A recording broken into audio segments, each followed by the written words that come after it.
everyone, Allison Davis here with episode 38 of Sketch Support. If you are new here, Sketch Support is all about showing how you can adapt and customize scrapbook sketches to fit your own personal needs. Each month there is a new free sketch that you can download at Scrapbook Generation, and I'll link to it down below. Then I use that sketch as my starting point to create multiple layouts with it. There are endless possibilities when it comes to adapting sketches, and each episode of this series is unique with lots of tips and tricks to learn about customizing sketches to make them work for you. Along with the free sketch, there's also a 3-page PDF that you can purchase that has 23 bonus options showing even more ideas of how to adapt that specific sketch. There are options that show how to simplify the design, how to enhance it, how to add more photos or use less photos, and there are also 4 2-page options and an 8.5 by 11-inch version as well. And the fun part is that you can mix and match the different options in this PDF for many more ideas. So let's jump into this episode with a look at the sketch that I used as the starting point for each layout in this video.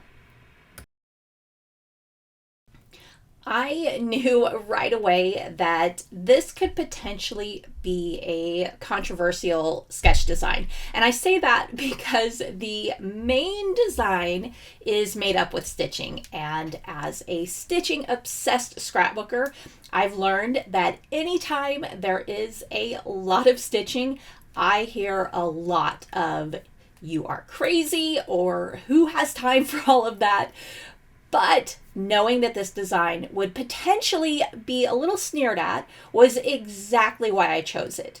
Even if at first glance you don't like a sketch or think that you can't make it work for you, it can. There are always ways you can adapt it to fit you and what you like to do. So this sketch is made up of this large stitched swirl design. It's got 3 swirls that are overlapped. Then there are lots of snowflakes in various sizes all along that swirl design. And then there are 2 photos grouped together with the title down in the bottom right corner. And don't worry if you aren't a fan of stitching. I'll show you a few ways to create this design without the stitching. And there are also 2 new cut files that I designed to go with this sketch that definitely makes things a little easier if you have an electronic die cutting machine like a Cricut or a Silhouette.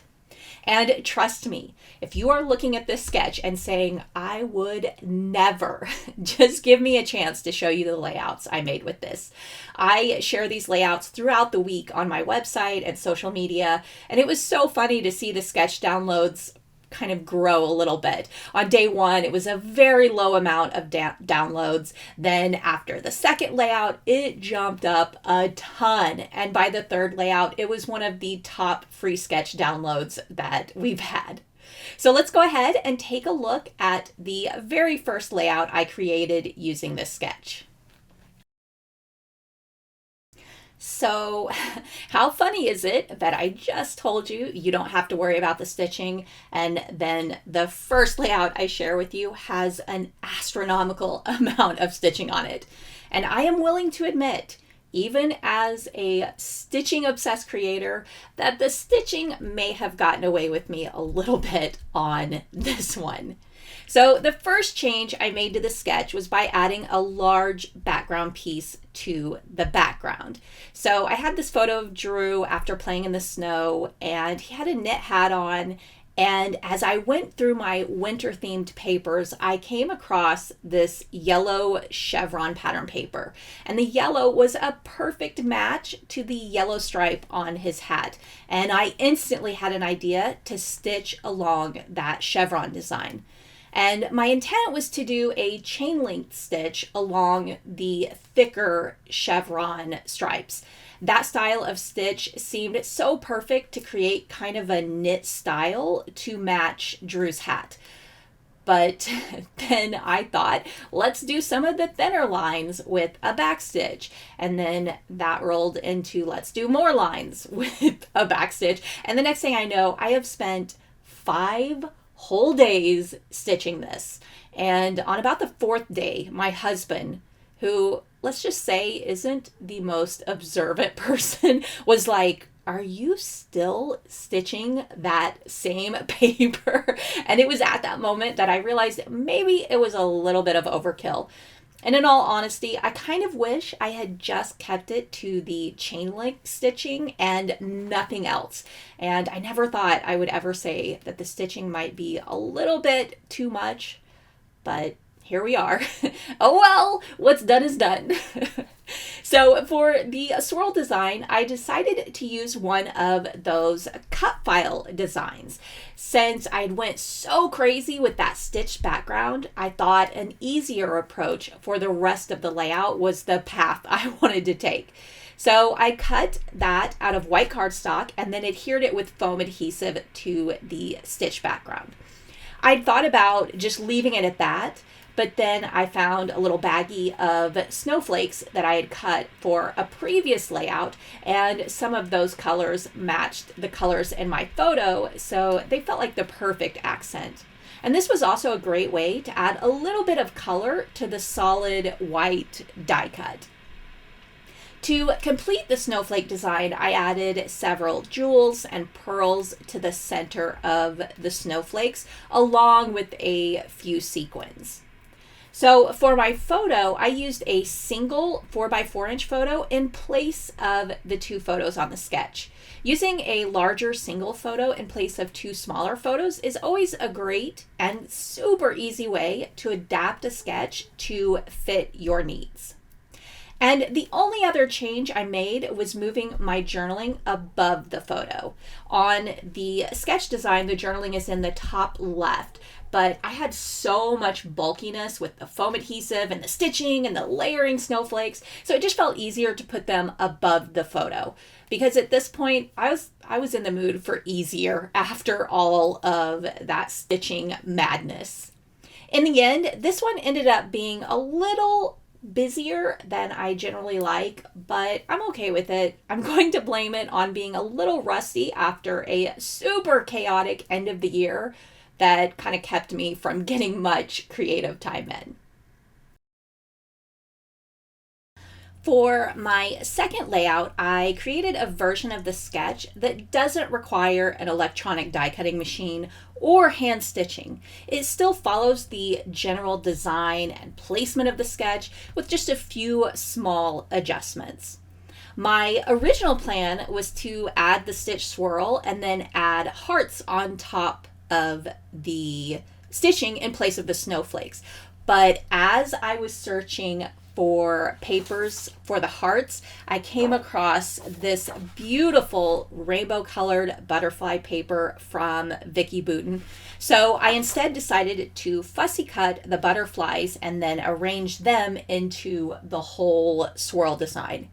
And I arranged them to follow the same color fade that the paper had. You can see how the fade was meant to be because there are some butterflies that have 2 colors. For example, from the red to the pink, there's a butterfly with red at the top and pink at the bottom. And I also decided to start with the red at the bottom right since Jackson has on a red romper. And then my title also follows that color scheme. I love thinking of all the different ways you could construct this style of design as a cluster instead of the stitched base. And there are so many possibilities here. You could use punched or die cut shapes like hearts, circles, stars, or maybe flowers. Those pre-made packages of die cuts would be great too. You could use the ones that are all theme specific and made up of a bunch of different elements, or you could use the ones that are all one specific shape like flowers. I think it would also be fun to use theme specific elements like beach balls or Christmas ornaments or Easter eggs. And another fun idea is to use strips or squares or diamonds and triangles banners, arrows, or other cuts of paper you could make. There are just so many options with this concept. So to fill out the design, I added some stitched swirls and used a teeny tiny hand punch to punch out some of those small butterflies in coordinating colors.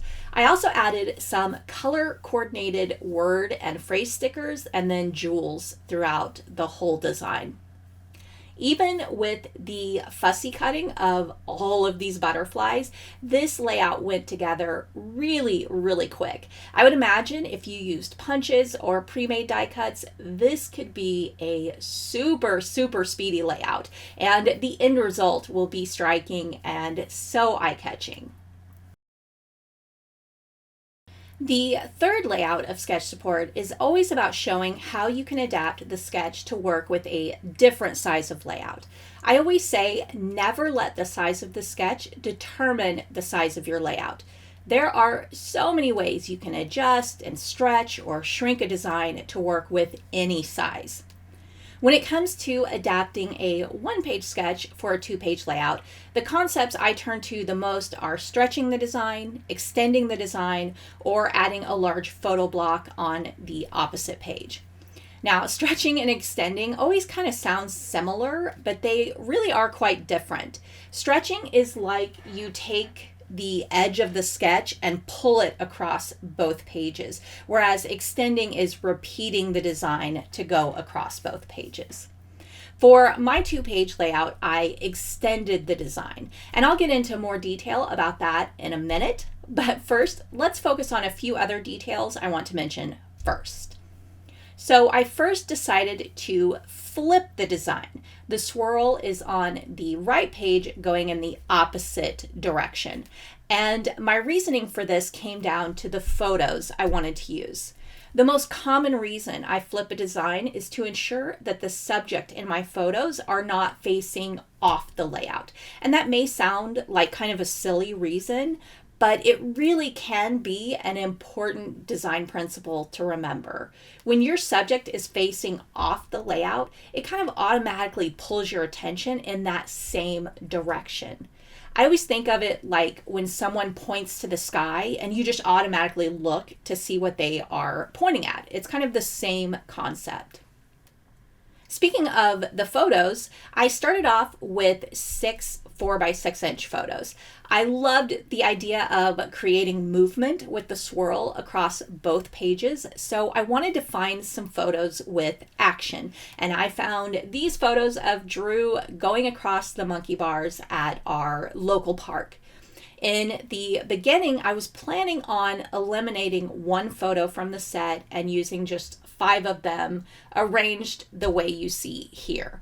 But as I was laying everything out, I could see that the swirl was a little more complicated to create with the full 4-inch width of the photos.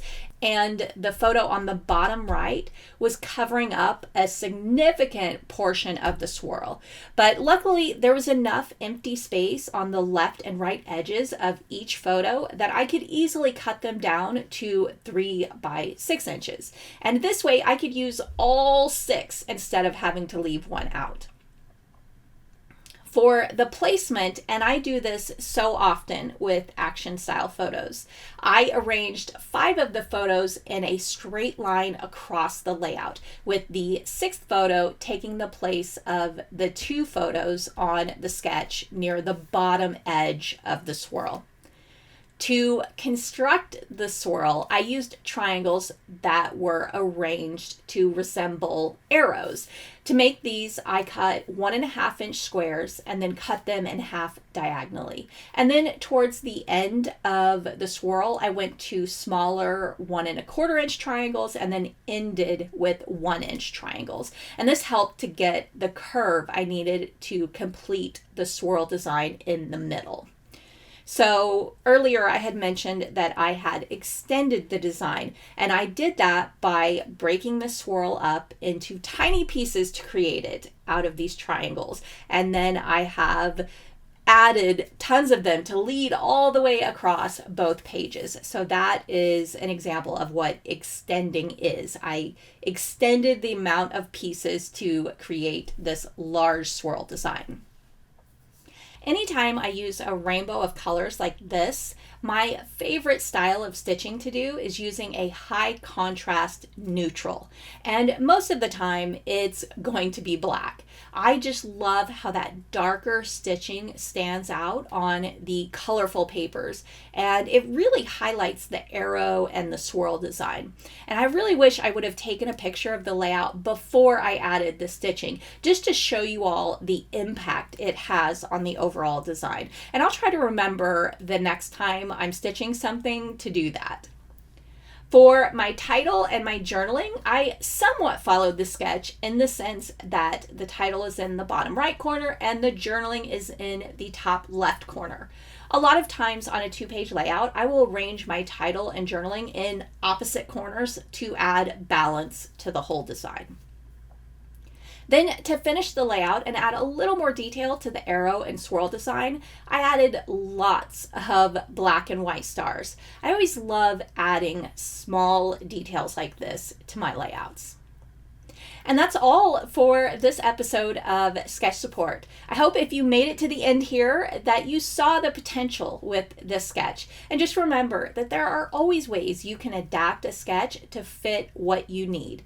Sketches are not a rule to be followed. They are simply a starting point that you can use to build on with your own unique ideas. And if you enjoy using sketches, we have a huge library of them at Scrapbook Generation. In January, I added a new set that is typically used for month in review style layouts. But if you like lots of photos and bigger journaling spaces, these could be used for anything when you have a lot of photos. Thank you so much for watching, and I'll see you next time.